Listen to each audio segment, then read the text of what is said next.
What is the creepiest thing that has ever happened to you? It was just before dawn when a strange noise jolted me awake.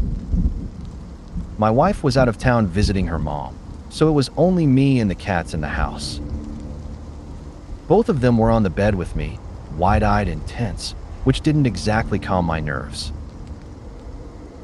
I lay still for a moment, listening. Then came another crash, like glass shattering. That was enough. I got up, heart pounding, and started looking for anything I could use to defend myself. The best I could find was a heavy brass vase I kept loose change in. Clutching it tightly, I made my way downstairs, every step cautious, every shadow suspicious. More noise echoed from the kitchen, something clattering, followed by a bizarre, drawn-out "Ma." I froze. Then it clicked. I had left the back door wide open.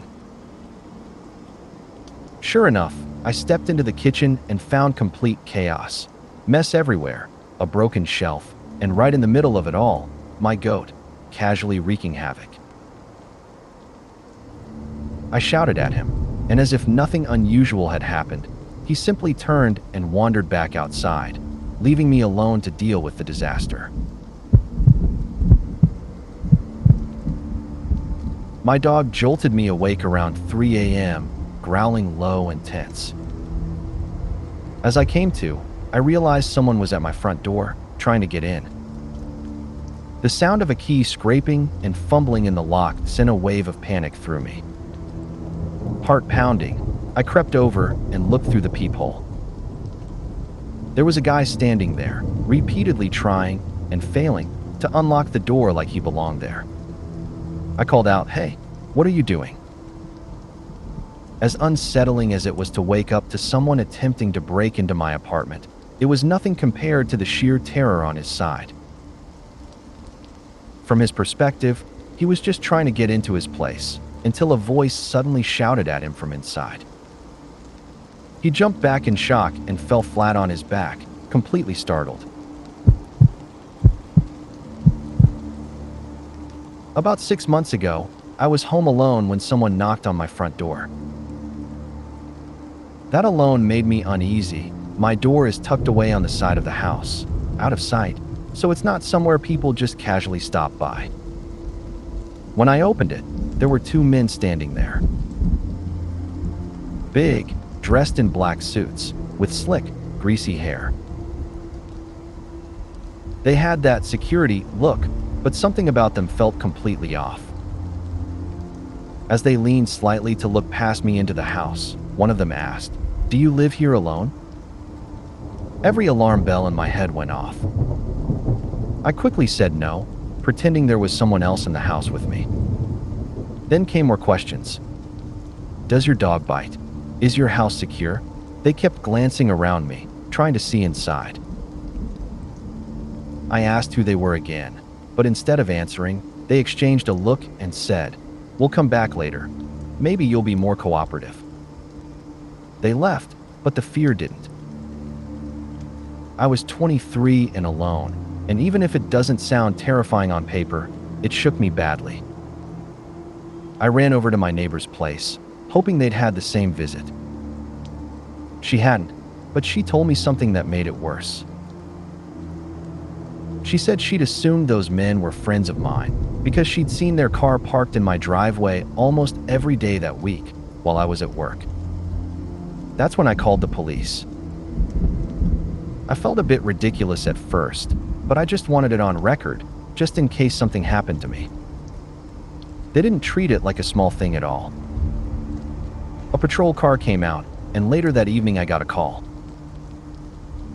The officers told me that men matching that exact description were persons of interest in a break-in and assault case near Tea Tree Plaza in Adelaide. After that, they sent officers to check on me, and I had regular patrols for the next 3 nights. Even now, I still think about it. I counted down the days until I could move out. 3 more months, I told myself back then. 3 more months, and I'd be far away from that house, and whoever those men really were. One night, I was walking home from work when I got that uneasy feeling, like someone was following me. At first, I tried to ignore it, but I picked up my pace anyway. The sound of footsteps behind me made it hard to brush off. Finally, I stopped, turned slightly, and said out loud, "It feels like someone wants to sell me something." I spun around, half expecting to see someone right there. Nothing. No one in sight. But I'm pretty sure whoever or whatever it was heard me. I was in an elevator when it suddenly dropped from the 5th floor all the way down to the 3rd sub-basement. It wasn't a dramatic free fall at first, just a heavy clunk, and then it started descending faster and faster. I wish I could say some deep, meaningful thought crossed my mind in what felt like my final moments, but honestly, all I could think was, would bending my knees actually help here? And then, somehow, it slowed and came to a surprisingly gentle stop.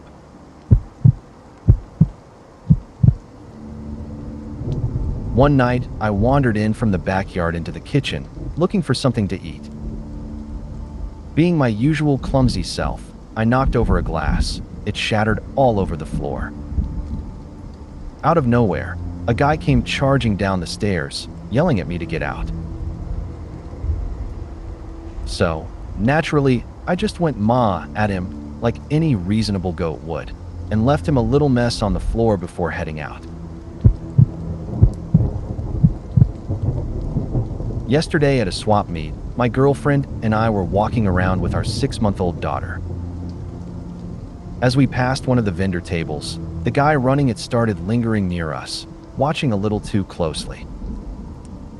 By the time we reached the end of his table, he actually stepped in front of us to get a better look at the baby. We managed to move past him and kept browsing, but the whole thing already felt off. A little later, on a different aisle, our daughter started getting fussy, so I picked her up out of the stroller. That's when I noticed the same guy again, this time practically craning his neck to keep us in sight as we walked. I turned down another aisle to get some space, but he actually left his table, customers and all, and came over to us again. Then he accused me of turning her away and trying to hide her. At that point, it went from uncomfortable to genuinely unsettling. Yeah, safe to say we probably won't be going back to that swap meet, especially knowing he's a regular there.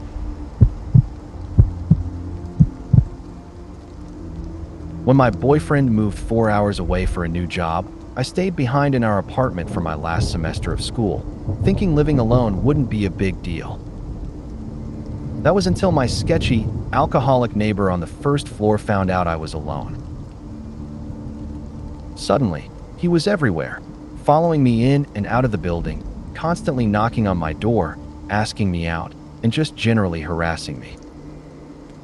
I tried sitting on the shared porch to relax, but he would corner me there, so I stopped going out altogether. It escalated quickly. He started following me to class and even downtown bars. He would pound on my door at midnight, screaming about me going out with friends, and lurk in the hallway outside my bedroom, singing at me.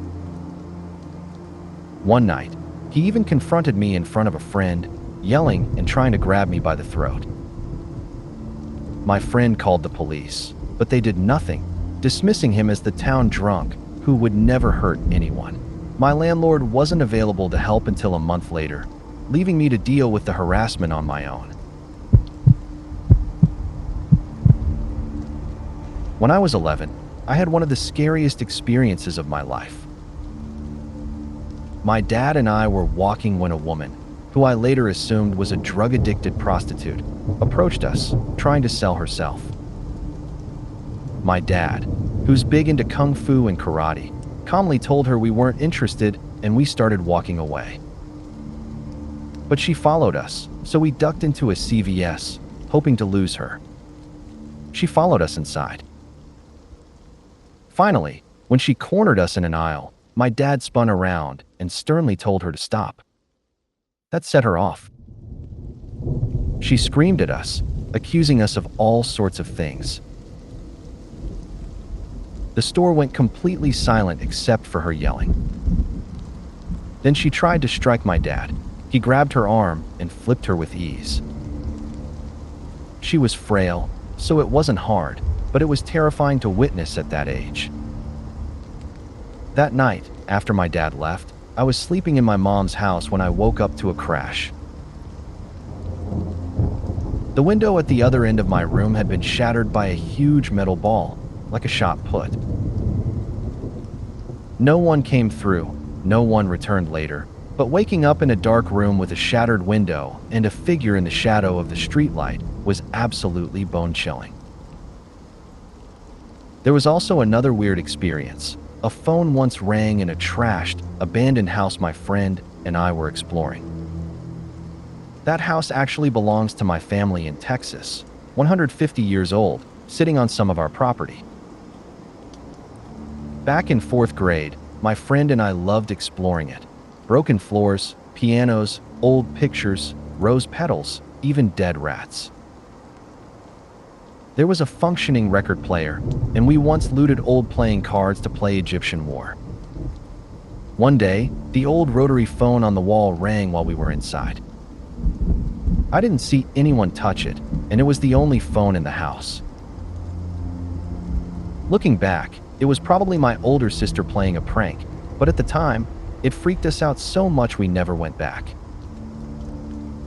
Later, after the window incident, I realized the prostitute had probably followed me home. My mom's car was keyed and egged shortly after we repaired the window. All these moments together, being followed, the shattered window, the mysterious phone, made that time one of the creepiest periods of my childhood. This happened when I was with my mom.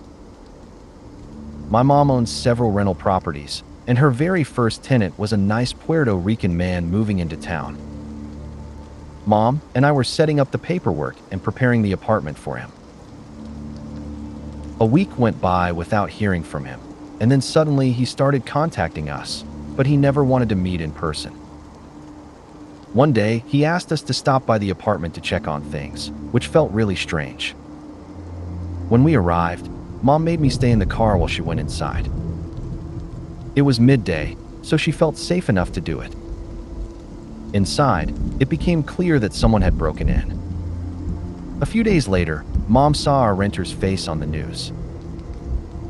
He had been shot and killed 2 to 3 weeks earlier and was accused of being involved in drug trafficking.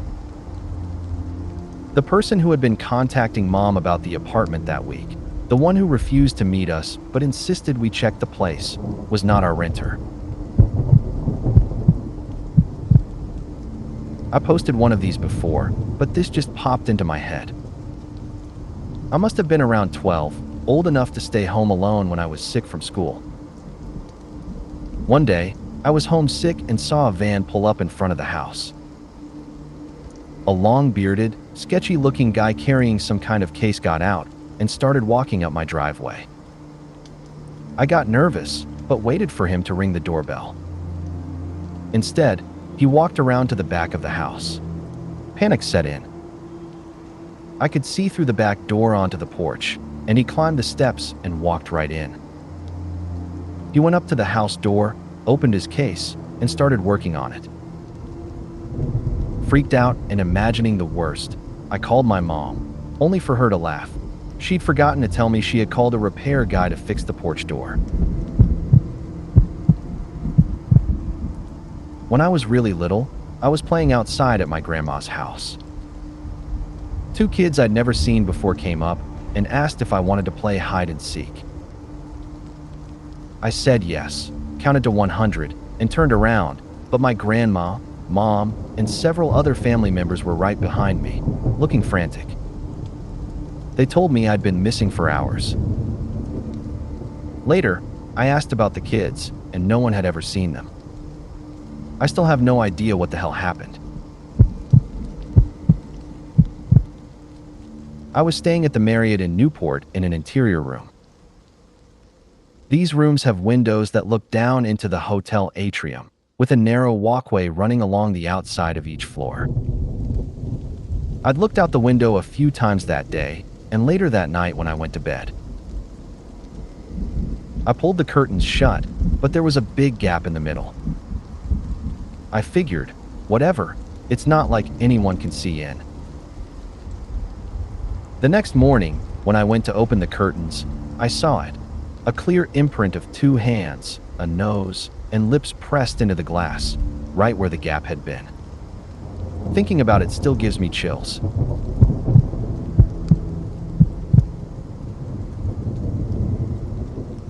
I was visiting my sister and her husband in England. I'm American, and we decided to spend a night in a small village in Wiltshire. It was Euro Cup season, and the village's one pub was packed with locals. We squeezed in with everyone else, even though we weren't interested in the game. During the first half, I'd had 3 beers and needed to pee. I headed to the toilet, did my business, and walked back into the pub. The moment I stepped inside, everything changed. The pub went completely silent. Every eye in the room was on me. It was like something out of Children of the Corn. I seriously considered running for my life. I glanced at my sister. She rolled her eyes and motioned for me to sit. I did, slowly, feeling every stare on me as the game continued on the TV. I whispered, "What the hell did I do?" The barman's booming voice cut through. "You walked out during play, mate. That's what you did. And now we're down 1-0. You never walk out during play. Bad luck. Look what you've done." I glanced at the screen. 1-0. Apparently, my brief bathroom break had cursed England's team. I thought about saying I was American and didn't know the superstition, but I figured this crowd wouldn't buy it. I muttered a quiet sorry and went back to my beer. The locals mumbled and cursed a bit, then returned to yelling at the TV and each other. All was normal again. I held my pee for the rest of the night. England ended up winning over Croatia, I think, and all was forgiven. But for a terrifying moment there, I genuinely felt like I'd stepped into the Twilight Zone. I was 12 and sleeping in my room when I woke up around 4:30 a.m., feeling like someone was watching me. When I looked out the window, I saw a man dressed all in black standing outside. I screamed, and by the time my dad rushed in, I was already on the floor, unconscious. I woke up at our local nursing station with a pounding headache. My dad told me the man had hit me on the head with a rock, and if he had struck my temple, I would have died. My dad also said he beat the guy badly, and that he's now in prison for attempted murder. I ended up with 7 stitches from the attack. The worst part? That man turned out to be my uncle. I was around 17 and got home from work late. I went straight to my room to change, but realized I was hungry. It was probably around 1 a.m., and I didn't want to cook anything or make too much noise and wake my parents. So I crept to the kitchen, shuffling through cupboards for a quick snack to get me through the night. Our kitchen had a back door leading to the yard. The door was old wood, but my dad had added one of those metal security gates with tiny holes, small enough to keep insects out, but let in a breeze during summer. He'd also installed an automatic motion sensor light outside. Normally, the light only went on when I let my dog out to pee, but he was already in my room waiting for me to bring him snacks. Anyway, I finally found some Pop-Tarts. I didn't want my dog trying to snatch them from me, so I started eating one in the kitchen. Then I heard a faint whistling from outside. The wooden door was open. At first I thought it was the wind, but the tune was distinct, almost like a song, happy and sad at the same time. I didn't know the song, but it definitely felt deliberate. I figured it was probably one of my friends down the block messing with me, maybe whistling from the other side of the fence. But just as I thought that, the security light snapped on. I scanned the yard, but there was no one. The whistling continued. Panic started to set in. If it was a friend, where were they hiding? If it wasn't, then who was it? I froze, staring at the door, waiting for something to happen. A minute passed.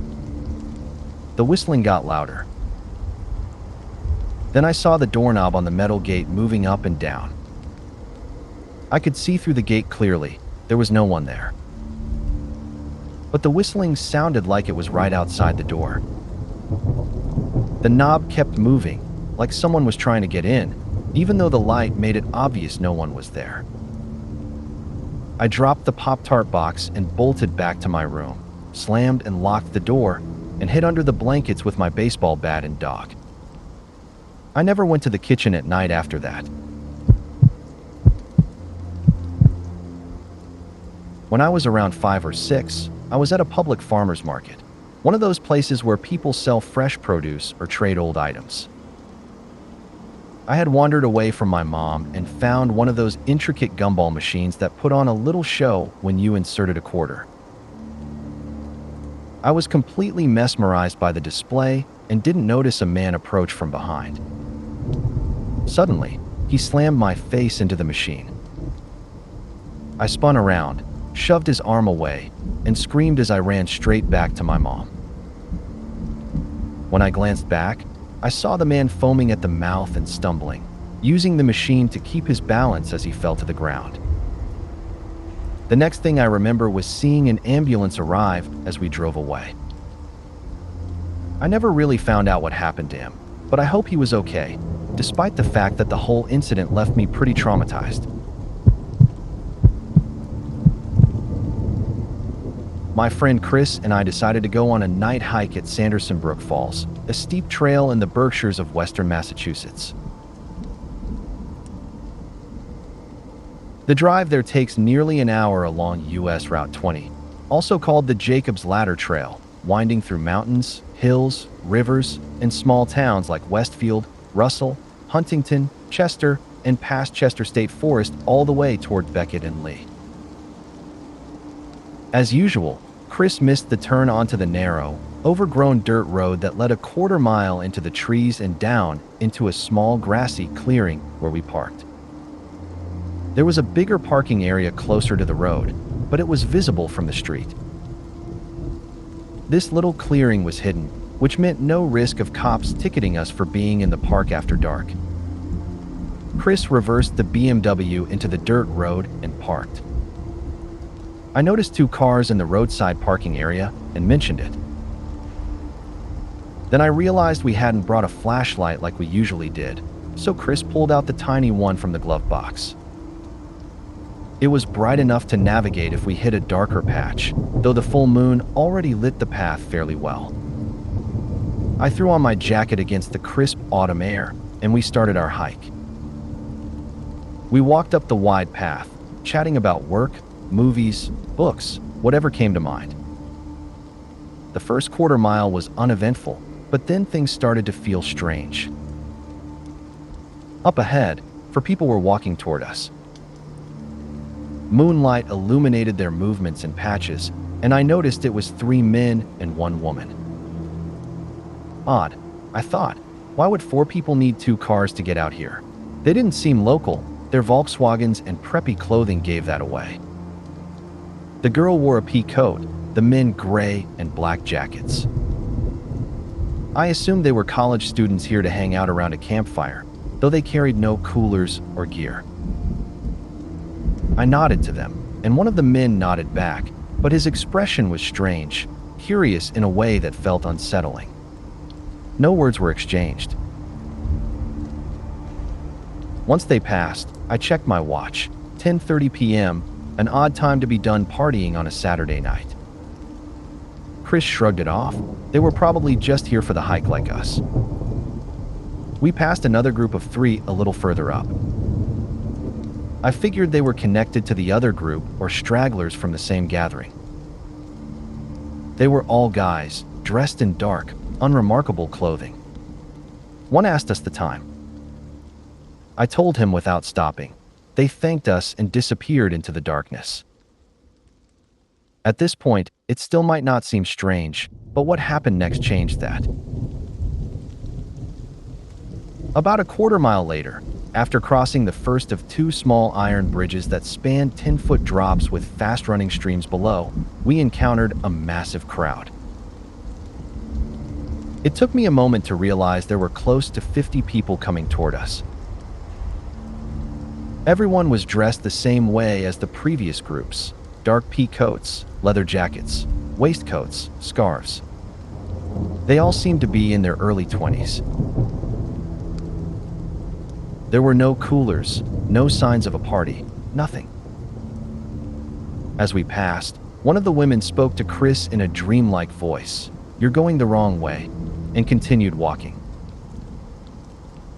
Otherwise, it was almost like they didn't even see us. I couldn't figure out how so many people had gotten here with only 2 cars at the bottom of the hill. The whole thing felt surreal and strangely unsettling. As we kept walking, the strangers continued filing past us. Chris and I didn't speak much. We just exchanged occasional looks of confusion and pushed forward. For a while, it felt like this stream of people might never end. Finally, the tail end of the mass appeared, just crossing the second iron bridge. We reached the bridge just as the last group of about 10 people were stepping off it. On either side of this smaller group were 2 men, slightly shorter than the rest, both appearing to be Asian. I tried to pass on the right while Chris went to the left. As I moved around the short man on my side, he suddenly blocked me, muttering something that sounded like gibberish. Later, I realized it resembled Tagalog. He tucked his shoulder into my chest, as if to force me back. I shoved him aside firmly and said, "Move." The man glared at me, but didn't follow onto the bridge. Looking to my left, I saw Chris getting onto the bridge, looking just as angry and confused. He told me the man on his side had grabbed his wrist, trying to hold him back, but he pulled free. We paused on the bridge, watching the last of the large group disappear into the darkness. "That was damn surreal," I said. "Yeah." "What were they, cultists or something?" Chris replied. We moved forward, not planning to go back down the hill anytime soon. A few yards later, 3 more people appeared, this time just men in sweatsuits, jogging down the hill. They paused briefly to catch their breath, then continued toward the area where we had seen the large group disappear, back toward the Tagalog-speaking men and the wrong-way girl. Shaking our heads at the absurdity, we continued walking and took the trail leading to the waterfall. For a few minutes we walked in silence, then speculated about what we had just witnessed. When we reached the base of the waterfall, there was no sign of a party, one of 3 common party spots in Sanderson Brook Falls. The other 2 were either near the road or by the ancient freestanding chimney in a clearing. Curiosity got the better of us, so we hiked to the clearing near the chimney. There was only a small smoldering fire, nothing else. We climbed the overgrown stone stairs to the area around the giant chimney. Though we had camped here before, it had never felt creepier than that night. Again, there was no evidence of a gathering. The walk back to the car was mostly silent, and our conversation avoided the topic of the strangers. When we returned, the cars were gone, and there was no sign of anyone. To this day, I still wonder what all those people were doing up on the mountain that night, how nearly 60 people could have come and gone with only 2 cars, and why we had been going the wrong way.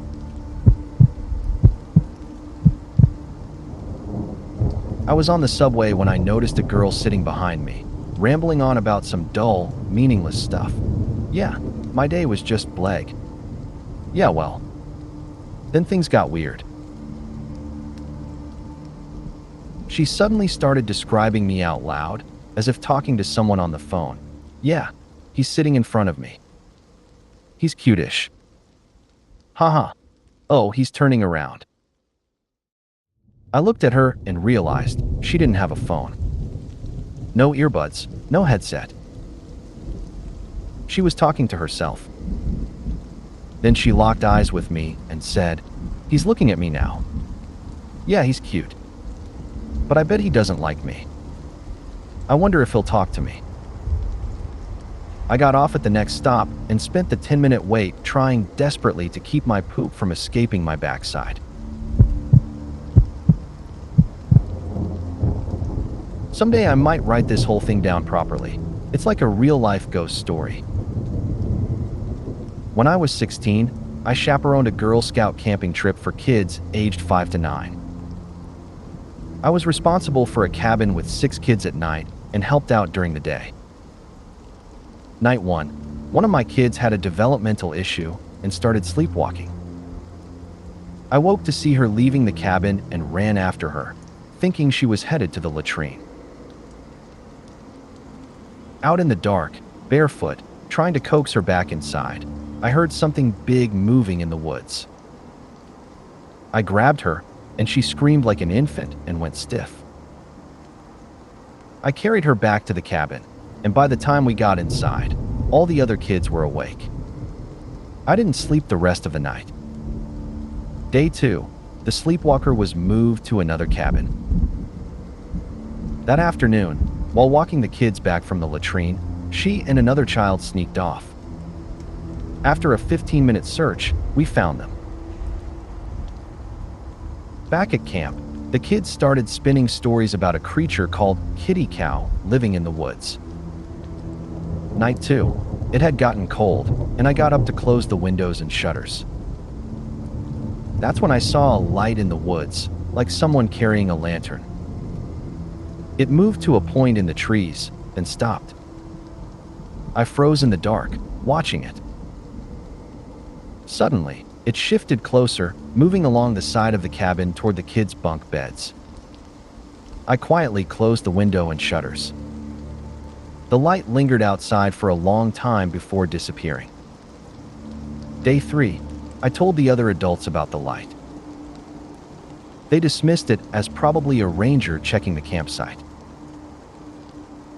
Meanwhile, the kids were terrified of kitty cow, afraid to leave the craft area even in daylight, and telling increasingly elaborate stories about it. Later, we learned a bear had broken into another camp and eaten food, which may have contributed to the kitty cow legend. Night 3, I stayed up listening to music, hoping the light wouldn't appear again. Around 1 a.m., it did, walking to the same point in the woods. By 1:30 a.m., it came closer to the cabin. One of the other chaperones yelled, "Hey, who's out there?" and the light vanished. Terrified, I told her what I had seen. She told me to bring my kids over and hold hands. We all crammed into one cabin as a thunderstorm rolled in. I barely slept that night. The next day, everyone laughed it off, saying maybe it was heat lightning or kids playing with flashlights. I was sleep-deprived, hearing popping noises, and completely on edge. I was paired with another chaperone for a hike with the kids. Fog filled the woods, and the children were jittery from the previous night. As we walked, they started claiming they could see kitty cow everywhere, sneaking up on us. The fog, the kids screaming, and the tension turned the hike into pure chaos. Mass hysteria broke out. Kids were falling to the ground, sobbing and screaming.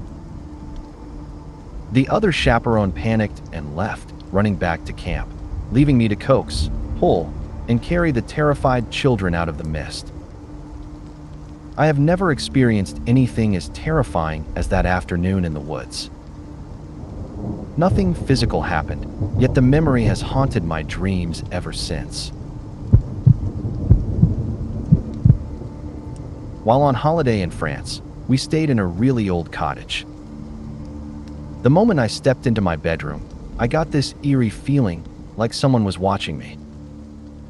Later, I was getting ready for a shower and dropped a sock under the bed. I thought. Nope, no way I'm reaching under there. So I left it and went to use the ensuite toilet. When I came back, the sock was lying neatly on top of the duvet. I couldn't sleep in that room after that. I ended up having to share a room with my sister. A few years ago, my friends and I had a big barbecue. We played football, ate, drank, and had a great time. As it started to get dark and everyone was leaving, my girlfriend, my buddy Connor, and I got into my car. We were in a large park that had a road running around its outskirts, so to leave, we had to drive all the way around. About 2/3 of the way around was a long stretch that ran under a highway and then curved into a notoriously dark bend. As we approached the bend, we saw someone running straight at us in the middle of the road. At first, I thought it was another friend. But then he jumped right in front of the car and froze. That's when I realized this wasn't anyone I knew, and the kid was covered in blood, like something out of Carrie. He stood about 2 feet from the front of the car, staring down at his feet, completely still. Just as I was about to ask if he needed help, he looked up, screamed some incoherent, gargling noise, and reached toward the car as if trying to grab it. We all screamed in unison, like something straight out of a Goosebumps book. I slammed the car in reverse and backed away, and he started running after us, screaming to stop. At that moment, I was sure he was no longer human, a demon or some kind of monster. After a few seconds, he disappeared into the darkness on the side of the road, and I raced back to where my friends were packing up the last of the barbecue. I immediately called 911, just in case he was hurt, though part of me suspected he was just a bloody demon out to eat me. The whole thing happened in seconds, but it remains the scariest, creepiest experience I've ever had. My now wife and I were walking in a park when I suddenly got this intense, creepy feeling. I stopped mid-sentence. My wife felt it too, about the truck behind us. It was a sense of pure evil, like we were being watched. I'm usually a skeptic about feelings, but this one genuinely shook me. As we kept walking, the blue truck pulled over. The driver got out with 2 dogs. He was enormous, looked unkempt, with a huge blonde afro, and seemed like he might live out of the truck. As we made our way around the edge of the park, he kind of followed us. He faced away from us while playing fetch with his dogs, but stayed unnervingly close. Every time he drew near, he muttered to himself, a non-stop, rambling monologue with occasional bursts of loud words. I caught snippets about George Bush, but most of it was unintelligible. By the time we nearly circled the park, he was still trailing us. Nervous, we decided to head back to my place, a few blocks away. Somehow, he managed to pack up his dogs and drive past us slowly. About a block later, he turned around and passed us again in the opposite direction. When we reached home, I made sure he didn't see us enter. I waited a few minutes in the garage and think I saw him one last time, but he never noticed me. I was about 14 and babysitting next door. The kids were finally asleep, and I was in the kitchen raiding the fridge when I heard a noise. I looked over and saw the back door doorknob jiggling back and forth. I froze in fear. Just then, the phone rang. I grabbed it, and it was my dad, asking if everything was okay. I barely managed to choke out, "No," and he was at the house within a minute to check things over. Everything was fine, but he said he just had a feeling he should call. That was the last time I ever babysat there. I remember one night when 3 friends and I were hanging out around midnight at the swing set of the elementary school a few blocks from my house. It was completely silent since it was so late. We were talking and having a good time, but then, as often happens, everyone just went quiet, maybe out of breath or thinking of the next topic. Then, out of nowhere, we heard giggling, like a little girl, coming from about 20 feet away. We all froze and looked in that direction. Moments later, we heard long, drawn-out footsteps, not running, not walking. Our eyes were drawn to the hopscotch painted on the sidewalk near where the giggling came from. We exchanged terrified looks and bolted as fast as we could. I woke up in the middle of the night to a loud bang, like someone had punched my door with a closed fist. I just lay there for a while, staring at the door, trying to work up the courage to check it. When I finally opened it, there was nothing there. Shaken, I went back to bed and tried to sleep. I work in a photography studio and often get called in when the alarm goes off. One night around 2 a.m., my boss called me to say the lights were on at the studio. I was certain I'd turned everything off. I have a ritual where I check every room, all the printers, enlargers, strobes, computers, everything. Before leaving, I always make sure the alarm is set and every light is off. When I got there, every single light was on. Not just a mist lamp or one room. The entire studio, every plug-in device, everything electrical, was glowing. I went into the darkroom to turn off the enlargers. As I switched off the last one, another suddenly turned on. I went over and flipped it off. The switch, normally hard to move like a breaker, was in the focus position. When I walked back into the main room, the officer my boss had asked to come with me was standing there, looking puzzled. He said he thought he saw me in the studio with the umbrella lights, but I hadn't even been there yet. He swore someone walked past the doorway into that room. We were both freaked out. He followed me as I went through each room, turning off all the lights and equipment, and then we left.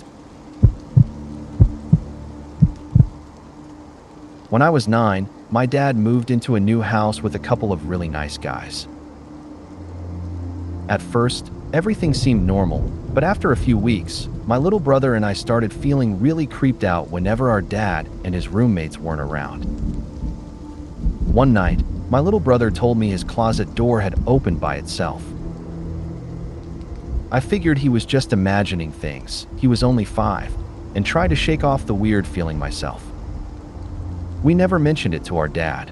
Why would he believe us? Last year, I brought it up while talking to my dad about the old house and told him we thought it was haunted.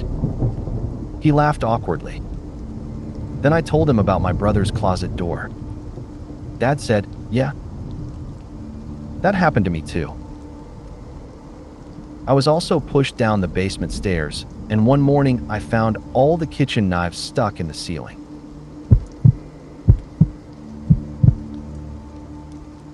I was sleeping over at my ex-girlfriend's house while her mom and stepdad were out of town. Her dad had unexpectedly passed away in the office above her room when she was young. She warned me I might hear, or even see, things and not to worry. I barely slept that night while she quietly dozed beside me. I heard footsteps on the hardwood, the creak of stairs as if someone was going up and down, the popping of the office chair like someone was sitting and standing, and even voices, male and female, down the hallway. Every time it happened, the dog lying next to the bed would start crying, so I knew I wasn't the only one unnerved. It wasn't the reason we broke up, but honestly, those nights over there were some of the worst I've ever experienced. I was working at a manufacturing company that had just been sold. The new owners came in and laid off about 30% of the workforce. I kept my job, but a guy in my department, let's call him Dave, didn't. He was stunned, convinced he was too valuable to be let go, and he was furious when they fired him. About a week later, Dave called me at work to thank me. This was pre-cell phone, so he dialed the company line to my extension. I had recently shown him how to run a new machine, and he said that knowledge was helping him line up some solid job prospects. He wanted to take me out to lunch to show his appreciation. A few days later, we went. He picked me up during my lunch break, and we drove to a deli down the street. For the first half of lunch, he vented about losing his job. I tried to stay supportive, encouraging him that he would likely land a better opportunity soon. But as lunch went on, things took a dark turn. Dave began talking about the kind of damage he could do at the plant if he wanted. He described sneaking in unnoticed, blocking doors, trapping people inside, and mentioned specific co-workers he blamed for his firing. I tried to remain calm and stay positive, but I was increasingly worried about what he might actually do. On the drive back, he reassured me that he wouldn't harm me. He respected me, but hinted that others might pay. When we got back, I wished him luck and suggested he take a few days to relax. He said goodbye, and I went inside. My department had a window overlooking the parking lot, and I saw that he hadn't left. He just sat in his car, looking anguished. I told my boss what I saw and urged him to call 911. The police arrived, and at first, Dave refused to get out of the car. Eventually, they convinced him to step out, handcuffed him, and searched his car. In the trunk, they found several shortboards, 2 rifles, a pistol, and a machete. I was terrified, first at what he had been planning, and second because I was sure he would blame me for getting caught. Before they took him away, he asked to speak to me. I went outside, assuming if he was going to threaten me, it would be in front of the police. Instead, he looked me in the eye and said, "Thanks. You might have saved me." Even thinking about it now still gives me goosebumps. I once stayed at a sleep-in in Auburn, Alabama. I was sitting on the sofa by the bed when I heard a noise coming from the bathroom. I ignored it at first, thinking it might be from a neighboring room. Then, suddenly, the TV turned on. I got up, thinking I must have accidentally hit the remote, but the remote was sitting right by the TV. I turned it off and sat back down, uneasy. A moment later, I heard another noise from the bathroom. This time, there was no doubt, it was definitely coming from my bathroom. I went in and found the tub running. My heart started racing as I turned it off. I called the front desk to explain what had happened, but on the other end, all I heard was loud crackling and a voice saying, "I'm sorry, sir. Can't understand." Panicked, I ran downstairs and explained everything again in person. The receptionist just laughed it off and gave me another room. This one's a bit strange. I was getting ready to go out with friends when I heard someone call my name. The weird part, there was no one else in the house. I shrugged it off and kept getting dressed.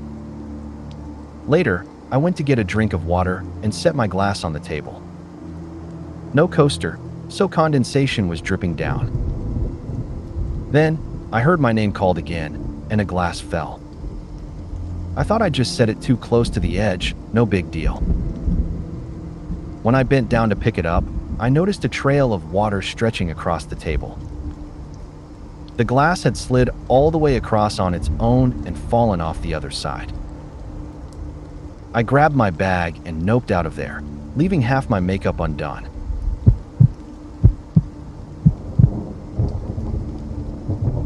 The strangest thing that's ever happened to me was waking up with long, curved scratches on my back, about 4 inches each, mirrored on both sides of my body and evenly spaced. They were deep enough to scab, almost bloody, yet my shirt was completely clean. There was no way I could have done it to myself. I tried to replicate the marks, but my arms just don't bend that way. What makes it even weirder is that I had slept soundly that night, whereas every other night before, I'd wake up several times to use the bathroom. There was nothing in my room, nothing in my bed, that could have caused those scratches.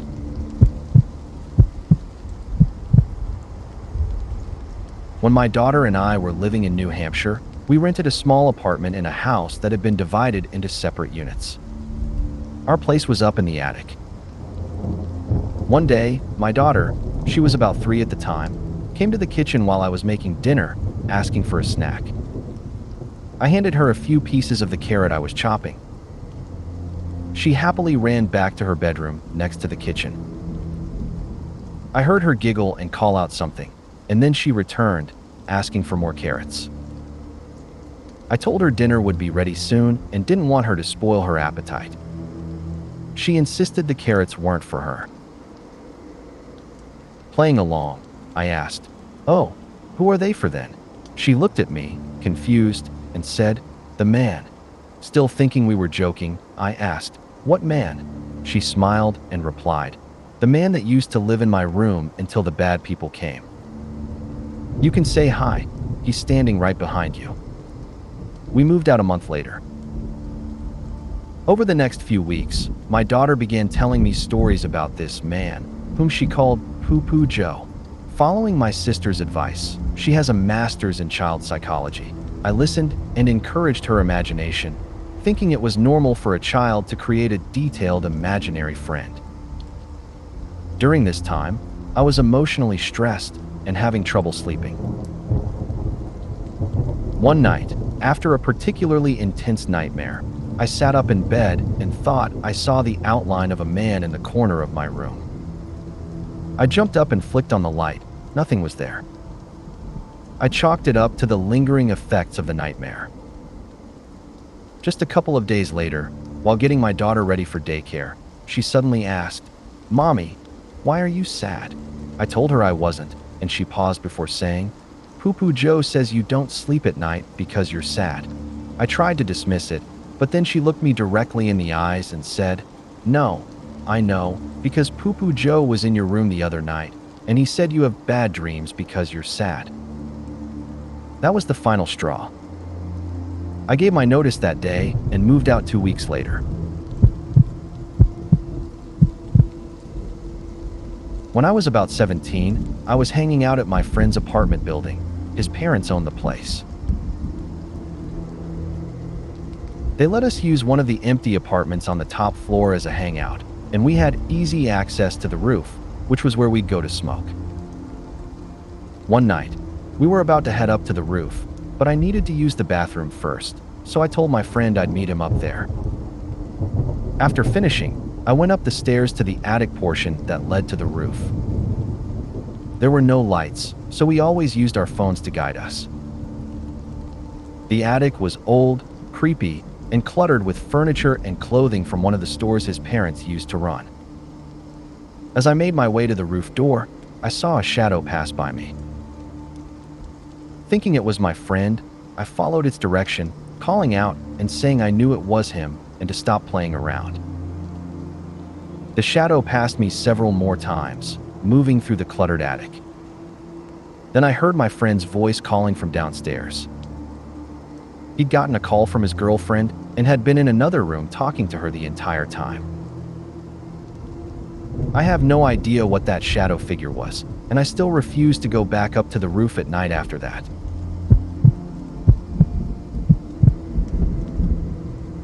One night, I was staying at my parents' house and sleeping in the guest bedroom when I experienced a really intense episode of sleep paralysis.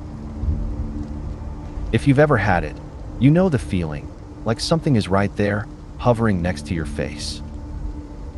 After that episode, I had a vivid dream. A pale woman in a white gown was standing at the edge of my bed. She crawled onto the bed and climbed on top of me, pressing her face close to mine.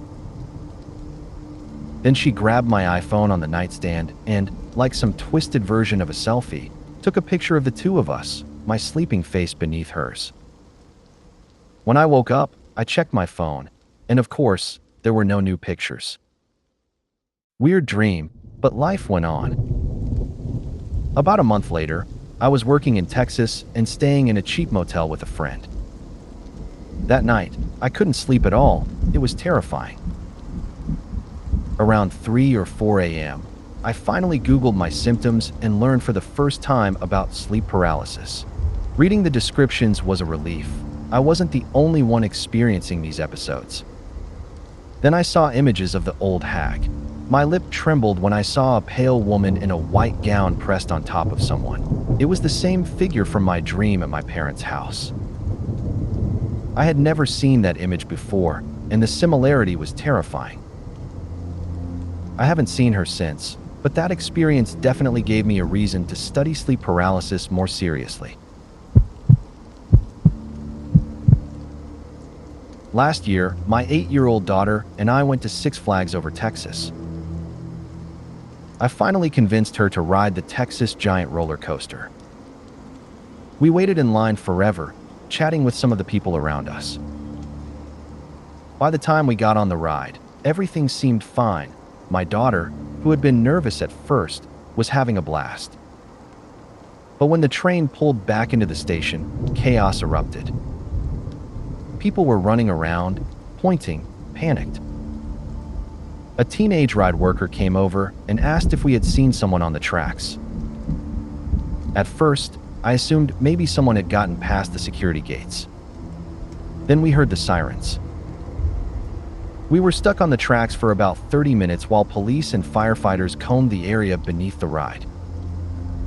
During that time, we slowly pieced together what had happened. One of the families in front of us on the ride was frantic, trying to get the staff to let them into the ride area. This was one of the families we had been chatting with in line. Eventually, a worker explained that the mother had been thrown from the roller coaster car while it was moving. After about 30 minutes, staff manually helped us off the ride. The car still in the station couldn't be moved due to the ongoing investigation. The ride was immediately closed. As my daughter and I left, people kept approaching us, asking what we knew. I tried to downplay it, telling her simply that someone had been hurt. Later that day, I learned the woman had tragically fallen to her death. After that experience, I'm done with Six Flags, for a long while, at least. When I was 6 or 7, I was at my parents' apartment heading toward the kitchen. There's a short hallway that starts at the front door. 5 feet in, the kitchen door is on the right, the living room on the left, and 2 feet further the hall bends toward the bedrooms. I was walking toward the kitchen where my mom was cooking and talking on the phone. Suddenly, I saw the front door swing open at the end of the hallway, but it stopped because the door chain held it in place. At first, I thought it was my dad coming home around 11 in the morning. I assumed he would close the door and ring the bell so my mom could open the chain. But then I noticed something odd. I hadn't heard a key. And the hand trying to pull the chain? It was huge, hairy, and definitely not my dad's. I immediately realized it was a burglar. I threw my entire body against the door, screaming no. I tried to slam it shut, but the intruder wedged his foot in the way, stopping me. There I was, a terrified 7-year-old, pushing with all my strength against the door while a huge man tried to force it open, fingers clutching at the chain, and my mom, completely unaware, was 12 feet away in the kitchen. I shouted for her, muffled cries of "Mom, Mom," but she thought I was horsing around. It took my 7th or 8th scream before she finally told the person on the phone that she'd call back because she needed to check on me. The burglar heard her, and I managed to close the door. My mom rushed over, demanding to know what I was doing. I was crying, trying to point at the door, only able to mutter "burglar" out. She didn't get it at first and moved to open the door. I had to fall on my knees, sobbing and begging her, "Don't open the door. There's a burglar outside." Finally, She looked through the peephole instead. Her face went pale. She pulled me away from the door and ordered me to get the phone. "Through the door," she shouted. "I can see you crouching. You're behind the door. I'm not opening, and I'm calling the police right now." The intruder had crouched silently, hoping my mom would open the door. She called the police, and after 5 minutes of threats, we heard him retreating down the hall and out the building. My mom never showed fear, not a word, just stayed completely composed. About half an hour later, my dad came home, oblivious. After hearing the story, he replaced the lock and upgraded the door chain. The police didn't arrive until 5 hours later, and I don't think the burglar was ever caught. I had completely suppressed the memory until 5 years ago, when a friend demonstrated opening a door with a credit card. I thought it was a harmless trick, so I played along. But when he slid the card in, the door opened silently, and in that moment, I saw it again, a hand reaching for the chain. The flood of memories hit me, and I spent the rest of the afternoon shaken. Ever since that day, I have never left a door unlocked, not even for a moment. The thought that just closing the door could have been the only thing keeping a stranger out has haunted me my entire adult life. One day at a mall, a foreign man walked into a shop where I was working. He smiled at me, and I smiled back. He left shortly after, and I thought nothing of it. A few minutes later, I stepped outside and noticed him sitting on a bench nearby. As soon as he saw me, he got up and started following me. I hurried to my parents and told them what was happening. They brushed it off, saying he was probably just wandering around and I had nothing to worry about. Fast forward a bit, my parents stopped in a store, looking around. I glanced at the door, and there he was again. Our eyes met, and he smiled. I forced a nervous smile in return. Then he started approaching me and, without warning, rubbed my shoulder, still smiling. I got up and tried to move away, but he followed. Finally, we lost him, and I ducked into another store. I was looking at shoes when I accidentally bumped into someone and muttered an apology. And there he was again. That was the moment my parents finally believed me. We left the mall immediately, and I never saw him again. But the memory of that relentless, smiling stranger still sends chills down my spine. I hope I never cross paths with him again. I was living on the second floor of a house, and the washing machine was in the basement, so I had to take the back stairs to get to it. One day, I was carrying a full basket down when I reached the landing at the basement door. I had to set the basket down to open it.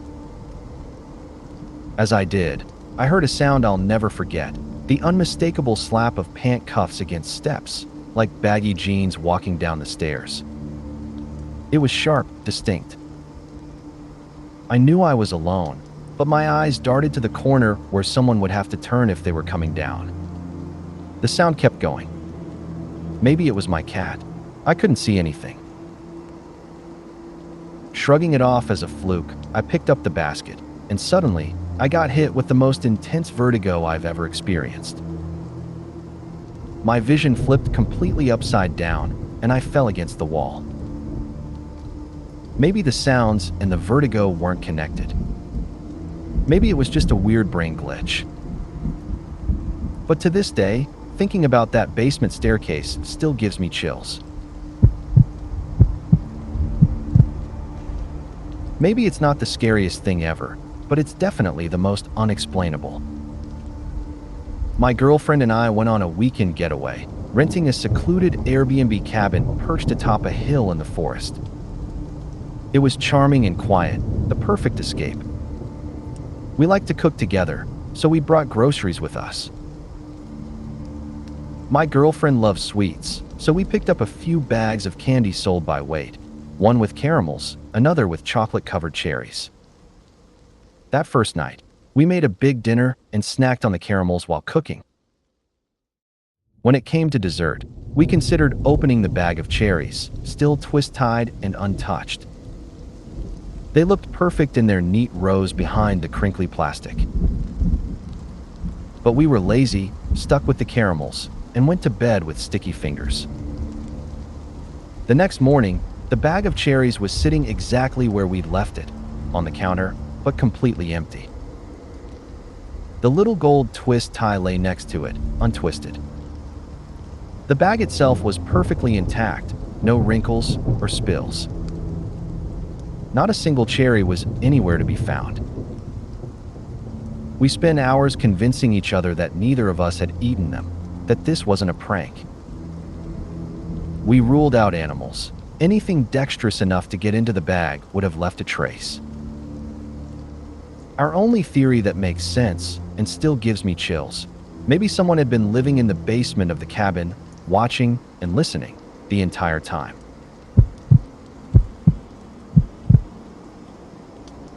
I had work in the morning, so I set my alarm for 6 a.m., placed my phone on the nightstand, shut off the light, and wrapped myself in a cocoon of blankets. I drifted off, only to be jolted awake by the alarm blaring. I knew there was no way it was that time yet, but I reached for my phone to turn it off. That's when I felt it, something soft, like hair, brushing against my fingers. My heart slammed, so hard I thought it would burst out of my chest. I bolted upright, flipping on the light. My room was empty. Shaking, I walked over to silence the alarm. That's when I noticed it, 2 dark strands of hair, tangled together, clutched between my fingers. I've never been that scared in my life, and I still don't know who, or what, was only inches from my face that night.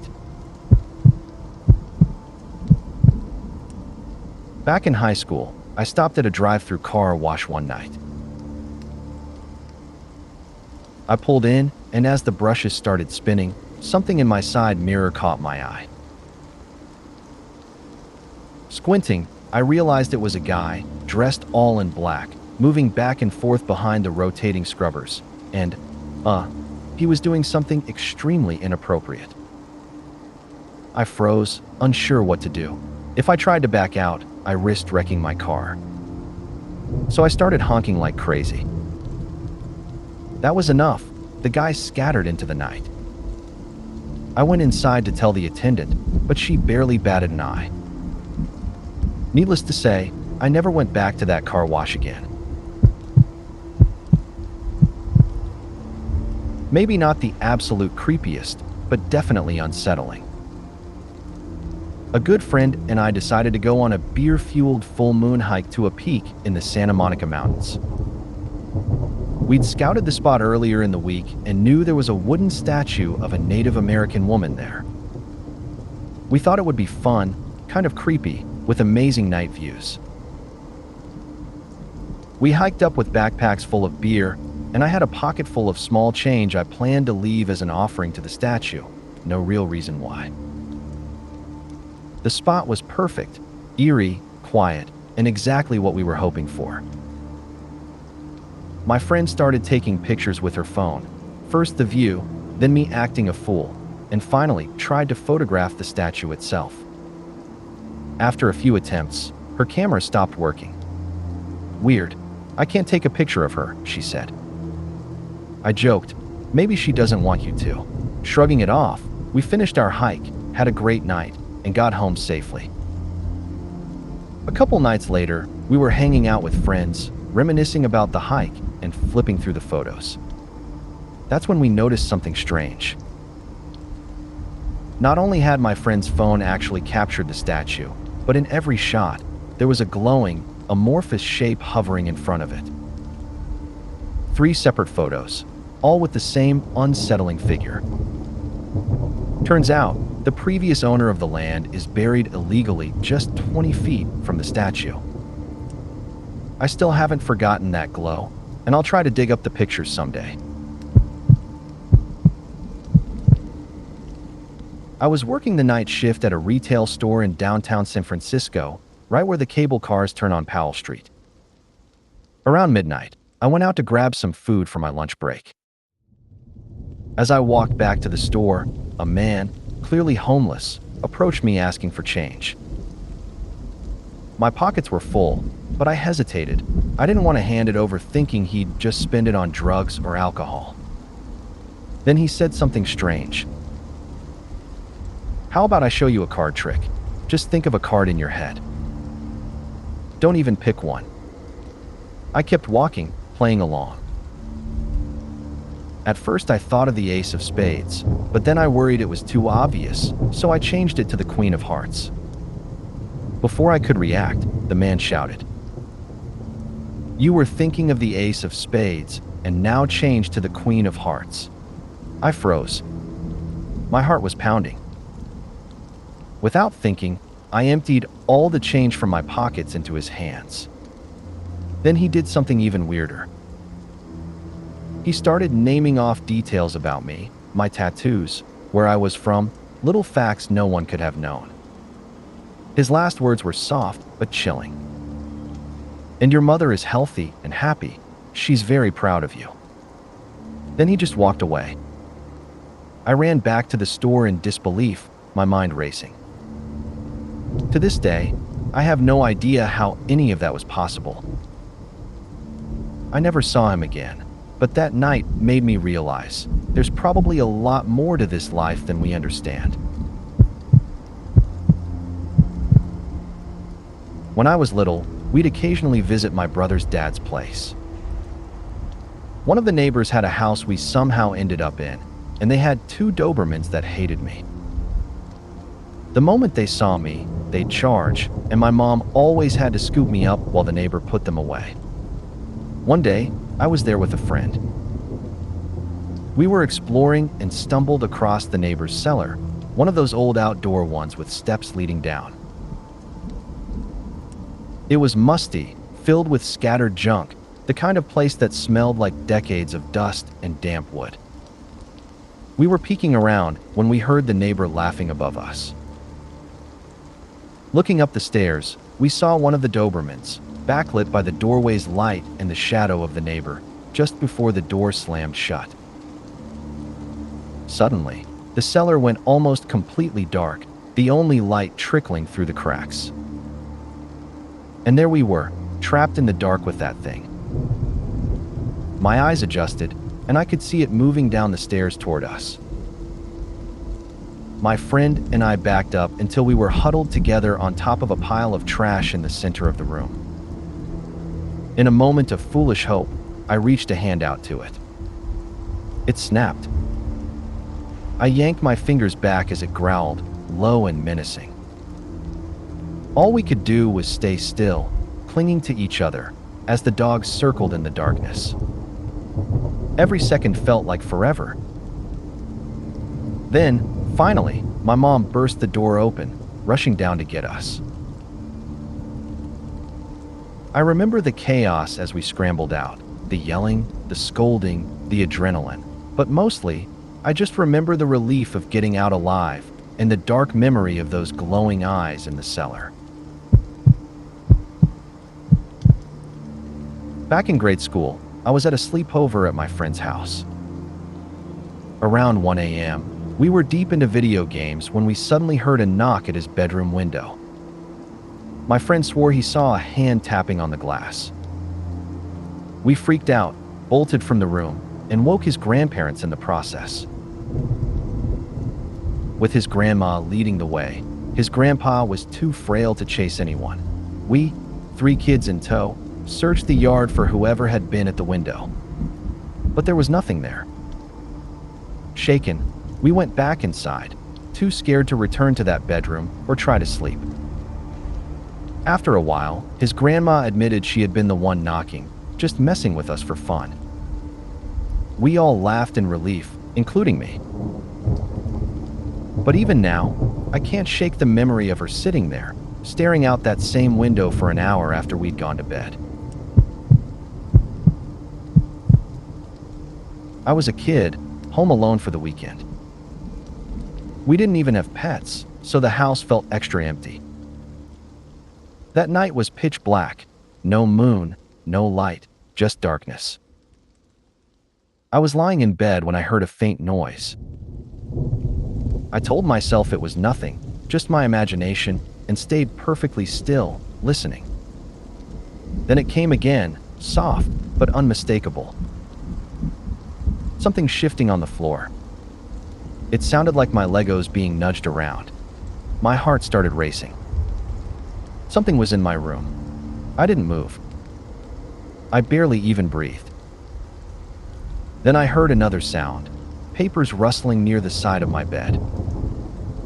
I couldn't see anything at all, and I was completely frozen, terrified. And then, thump. Something jumped on me. I lost it. Kicking wildly, I scrambled for the lamp and flipped it on. Light flooded the room, and there, on the floor, was a cat. It must have leapt onto the bed and onto me. Turns out it was one of the friendly strays we sometimes fed. We lived near farms and open fields, so cats wandered around a lot.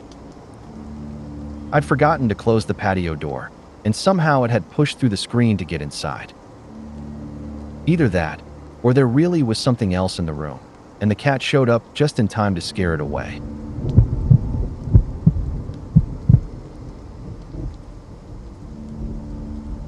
I was the oldest and in charge, as much as a 10-year-old girl can be, of several younger kids, including my brother and some neighbors. We were all sitting in the kitchen when my dogs started barking, and I noticed an unmarked van with no windows had pulled into my driveway. It wraps all the way around the house. A large, muscular, tattooed man stepped out. I locked the kitchen door leading to the patio. The man wandered onto the patio, just standing there and looking around. The window curtains were sheer, so I could see him clearly, but he couldn't see in, though I swear he made eye contact with me. Trying not to scare the kids, I kept calm and peeked through the curtain when they weren't looking. The man had his elbows in our hot tub, swishing his arms around. I have no idea why, but it was terrifying. What kind of person just walks into a stranger's yard and starts playing in their hot tub? I quietly ushered the kids into the living room to watch TV while I called my mom. She just laughed and explained that the hot tub repair and maintenance people were coming by that day. Great, a heads up would have been nice. I had been convinced we were all about to be drowned, kidnapped, or worse.